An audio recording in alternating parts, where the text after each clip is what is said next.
I use a two-layer SMAS facelift technique, sometimes referred to as a high SMAS facelift.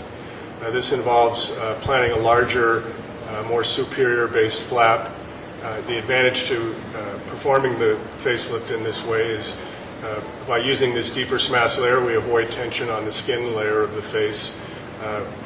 We create a more natural and sustained improvement. And by planting the large flap, we incorporate a lift of the mid-face.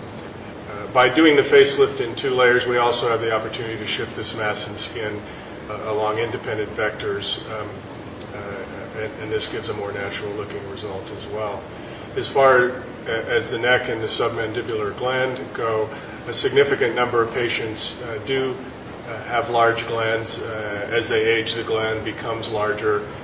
It's not possible to simply lift the gland.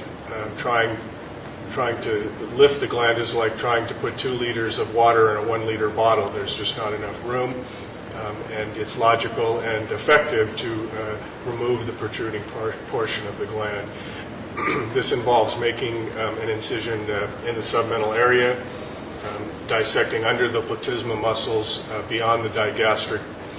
The gland can be fairly easily exposed, its capsule opened, the redundant portion is removed, much in the way that a bump on the bridge of the nose would be removed in rhinoplasty. In about 25% of cases, there is a small interglandular vessel that will have to be coagulated. But the technique is simple in concept and fairly simple to execute.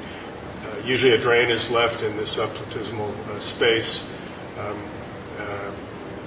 and then the platysma is closed and the usual neck maneuvers are performed.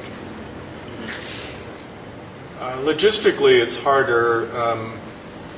They have security details. Sometimes they often have to be seen off hours, weekends or evenings.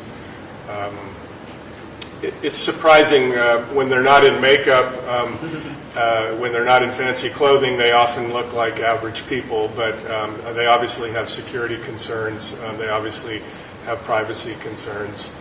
But other than that, they're not that different than most patients. They have the same concerns that most patients do. They usually perform the procedures earlier. They want to sort of freeze themselves in time at a young age. They don't want to become old and then suddenly look younger. So they're doing the procedures earlier, and of course they place a very high value on not having signs that the surgery was performed. Their scars have to be well concealed. They can't look pulled or tight. They can't look different. Their faces have to move appropriately when they speak or animate.